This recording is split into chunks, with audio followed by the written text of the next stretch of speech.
Hello, everybody. My name is Theodore. I want to talk about contracts. Contracts and gifts.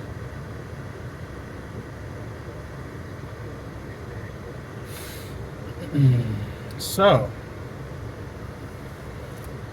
I have wanted to make this video like 3,000 times, and every time I make a video about contracts, I realize how big a topic it is, and I realize that I haven't fully covered everything I wanted to say about it.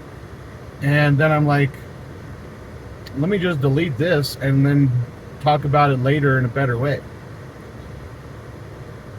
But I don't do that. And yet, I still want to talk about it. The desire re-emerges to discuss the interesting intricacies of the contract. What is a contract? I want to talk about it today, for better or for ill. And basically,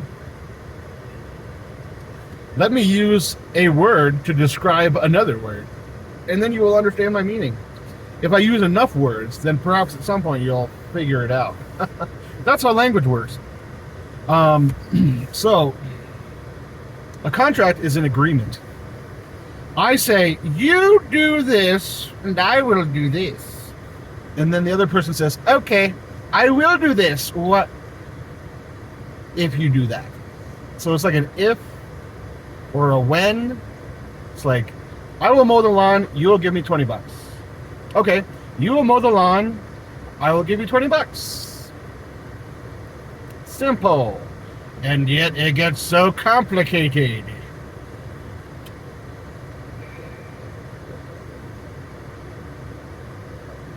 So this all came about from me wanting to have a property inspection job. It's not a job, maybe it is a job. I don't know what it is. But basically I would be an independent contractor to this organization, agency. I would be an independent contractor, and I would take pictures of houses for an insurance company, which is hired by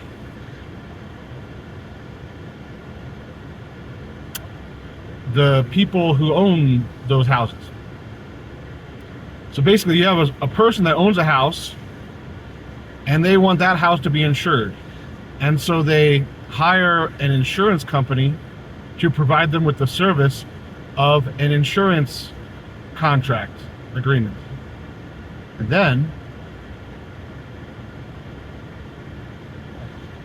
that insurance provider hires a company to do the work of inspecting the property. And that company hires me, an independent contractor, to do the work. And I was given an 18-page document to sign. And the person that I want to work for said, I need you to sign this form. And I'm like, okay. But I didn't really say that, because once I saw it was 18 pages, I'm like, oh, cannolis. Ew. I said that. And I proceeded to be like, I don't want to read all of this. And just agree to it. I don't want to do that, because I want to be honest. One of the weird proclivities that I have, the desire to be honest, the desire to be ethical, to be moral, you might say. And it indeed is a proclivity, a strange, I don't know where it came from, but I do have that desire to be honest. And if I agree to something, but I don't actually want to do the thing that I'm agreeing to, is that honest? No. If I were to say to you, hey, I'm going to go to the store and buy you some eggs, Joe, and then I go to that store and then I return and I have no eggs for Joe, Joe has a full. It can be well understood why Joe might say to me, Theo, where are my eggs? And he might use a slightly annoyed voice when he does say that. And I think he might say the right. I don't believe in rights. I don't know if there are rights. If there are rights, are there lefts? You know what I mean? So, anyway, contracts. What am I talking about? Contracts, right? Contracts. I had to sign this 18-page document. I'm like, I'm not just going to sign 18 pages and like not read it. I'm not just gonna initial it and not understand it. The old Theo might do that, but not the new Theo, not the newly emerging Theo, not him. He wouldn't do that, and him is me, and I wouldn't do that. And so I read it. I proceeded to read this document, and there was a certain point at which I saw that it said, you can't, any and all information that passes between us, you can't disclose to anybody. Confidentiality. And the sun is in my eyes. And I was like, I don't know anything? That's what I thought. So I sent the gentleman, my prospective person that I will want to be working for, an email saying, I can't do that. I don't want to be paranoid. I don't want to like police every single thing I ever say. So let's amend that part of the document. You amend that, and then I'll sign it. And then I also said, provided that it's too inconvenient for you to amend it, you can, I will sign and initial it, but this email and what I'm saying in this email will provide testimony if it ever came to that, in like a court setting or something. It will provide the testimony that I don't actually agree to what I am signing to in this form. And you know that, you acknowledge that. And so interestingly, my email becomes a kind of contract. That if he doesn't dispute what I'm saying in the email, if he acquiesces, which is an agreement, another contract, then that is now part of the relations that we have. I'm not sure if that makes sense, but it's interesting. Everything's so interesting. It's just so freaking fascinating how acquiescence, the act of not saying anything, the act of omitting the action, you're actually acting by not acting. Your non-action is an action. Very fascinating. So like if you're in a group and there's 3 people and a leader, and the leader says, okay, this is what we're gonna do. We're gonna make some tiramisu. Okay? Now, person A, you find the little cookies that go in the tiramisu. Person B, you make the coffee that goes in the tiramisu. Person C, you collect the cream. You bring the cream that's going to go into that tiramisu.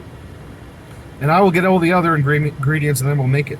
And if person A says, okay, sure, and then person B and C says nothing, maybe they nod their head almost non-committally or something, they are agreeing.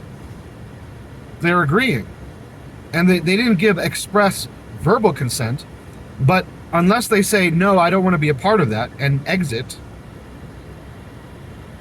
or say, no, I will do something else, then they are agreeing to it, thereby creating a contract, or agreeing to a contract that has been formed. Contract agreement, same thing. And it's interesting. I mean, there's so much that's interesting about this. Like, I think about judges and why we have judges. A lot of people think, oh, the government's doing this, the government's doing that. You know, the business people, the business tycoons, they're doing this. It's the corporations, that's the problem, you know? People want to blame other people, figureheads, you know, government leaders in government, business, any other thing, and they want to say that's what's causing the ills of society. But what they don't acknowledge is their own part to play in the whole system. And I ask myself, like, why are there even judges? And the reason why there are these judges, and the reason why there are these huge, massive contracts that we have to sign. I mean, I don't have to sign it. That's the thing. I don't have to be a part of this. And I did voice some discontent about certain pieces of the contract, and I'm, it's very possible that they will not hire me if they will decide that I'm not a good candidate or I'm not a good fit, and that causes me some that triggers some fear inside of me. But judges and legalese, the whole language of legalese, heretofore and by your written consent, blah blah blah, all this stuff. The reason why we have all of this, the massive bureaucracy that everybody complains about and hates, it's something that we all created, and that's very difficult for people to accept, because they're lost in this miasma of their own complicity, ultimately, which they think someone is doing to them, someone is controlling them, they don't understand the power of their own will, the power of their own ability to make a choice, and what effect that choice has in their life and the lives of everyone around them. So we're creating, and this is not, I fully admit, this is what I've logically deduced after listening to the Divine Truth teachings. So AJ says that we are creating the governments, we're creating the businesses by our very desire, by how we act on our will. We have free will, and we have decision-making power, and we make decisions, and those decisions have effects in the world, and those effects, we see those effects in the world. We see the response to our decisions, and some of the response is the government that we see, the businesses that we see, the environment that we have, and how degraded or pristine it is. It has everything to do with decisions that you and I make all the time. And so I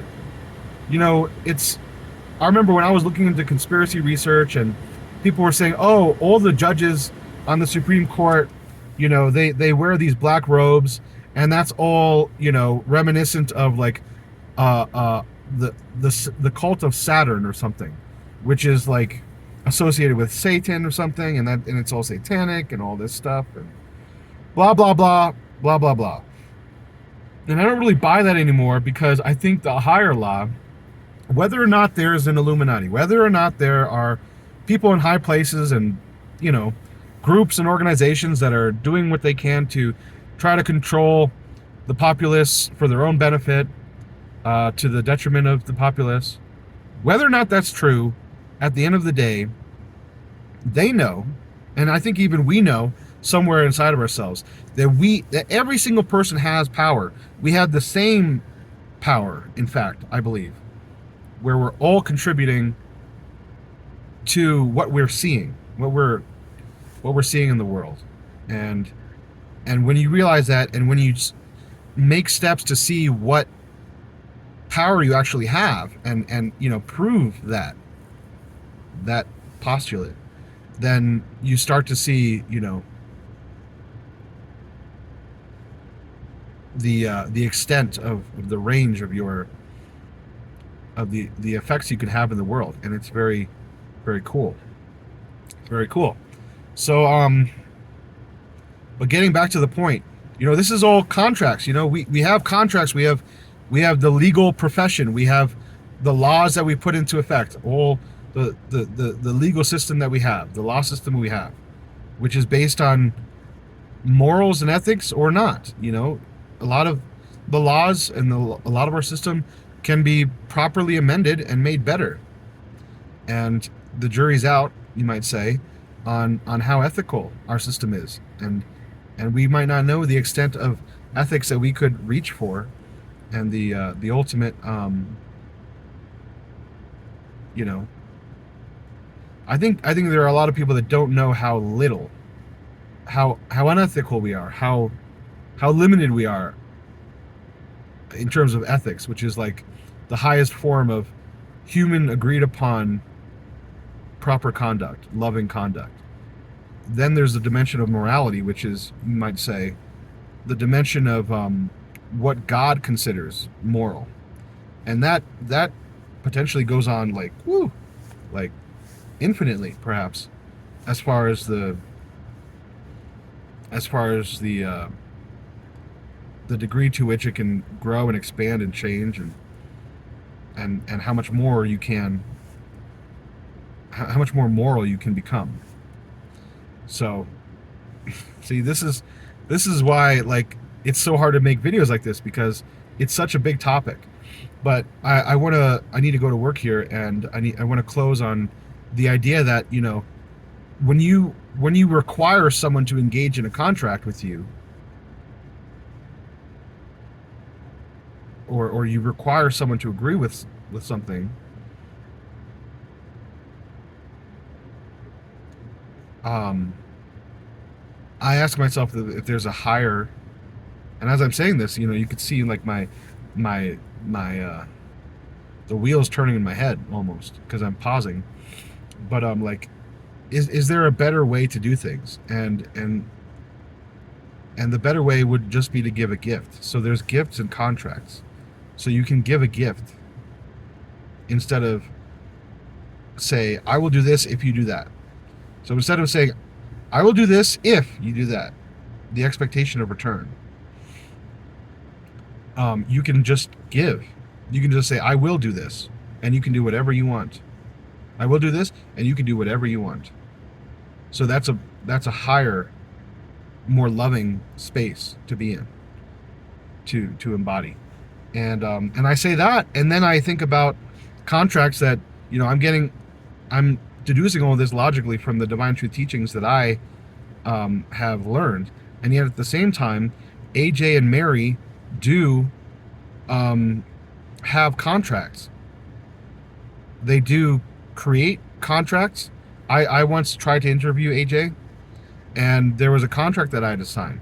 I had to agree to certain terms, and so that kind of bamboozles my mind as well. And maybe that's a lower form of love, and maybe at some point they won't do contracts. They'll just know this person is responsible and will be acting lovingly and responsibly, and so I can work with them. But if not, then I can't work with them. And maybe they're not at that level yet where they can do that.